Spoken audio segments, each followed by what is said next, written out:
तालूत और जालूत की कहानी। यह कहानी कुरान मजीद में सूरह अल बकरा में बयान की गई है। यह बनी इसराइल की एक कौम और उनके दो अलग अलग सरदार तालूत और जालूत के बीच हुई जंग का जिक्र है। एक समय था जब बनी इसराइल बहुत कमजोर हो चुकी थी। उनके दुश्मन उन पर बार बार हमला करते थे और उनके पास कोई मजबूत नेता या बादशाह नहीं था जो उन्हें एकजुट कर सके। उन्होंने अपने नबी से गुजारिश की कि अल्लाह से दुआ करे कि उनके लिए एक राजा नियुक्त कर दिया जाए जो उन्हें दुश्मनों के खिलाफ लड़ाई में नेतृत्व दे सके।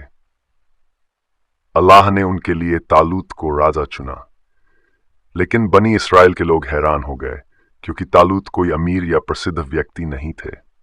वे एक साधारण आदमी थे जो अपनी रोजी रोटी कमाने के लिए मेहनत करते थे।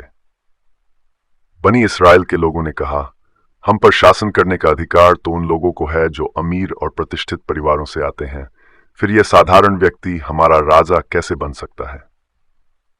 लेकिन उनके नबी ने समझाया कि अल्लाह ने तालूत को विशेष जान और शक्ति प्रदान की है और वही इस पद के सबसे योग्य हैं। अल्लाह ने एक निशानी के रूप में एक पवित्र संदूक ताबूत वापस भेजा जिसमें बनी इसराइल के पूर्व नबियों की कुछ निशानियां थीं। यह इस बात का प्रमाण था कि तालूत ही अल्लाह के चुने हुए राजा हैं। तालूत अपनी सेना लेकर जालूत की विशाल और शक्तिशाली सेना से युद्ध करने निकले। रास्ते में एक नदी आई और तालूत ने अपनी सेना से कहा, जो इस नदी का पानी अधिक मात्रा में पिएगा वह मेरी सेना का हिस्सा नहीं रहेगा, लेकिन जो सिर्फ थोड़ा सा पानी पिएगा वही मेरे साथ रहेगा। लेकिन बहुत से लोगों ने उनकी बात नहीं मानी और जी भरकर पानी पिया। इसके बाद वे कमजोर हो गए और युद्ध करने के काबिल नहीं रहे। केवल कुछ लोग जो धैर्यवान और ईमान वाले थे तालूत के साथ रहे।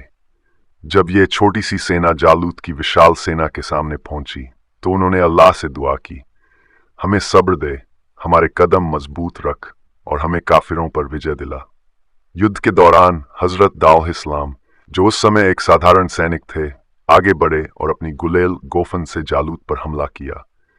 एक पत्थर जालूत की पेशानी पर लगा और वह जमीन पर गिरकर मर गया। इसके बाद बनी इसराइल को जीत हासिल हुई और अल्लाह ने हजरत दाऊद को नबूवरी और बादशाहत अता की। ये कहानी हमें सिखाती है कि अल्लाह जिसे चाहे इज्जत दे सकता है और जिसे चाहे बादशाह बना सकता है। बाहरी धन दौलत और प्रतिष्ठा की बजाय ज्ञान, ईमान और हिम्मत अल्लाह के नजदीक अधिक महत्वपूर्ण है। ये किस्सा धैर्य, संघर्ष और अल्लाह पर भरोसे की महान मिसाल है।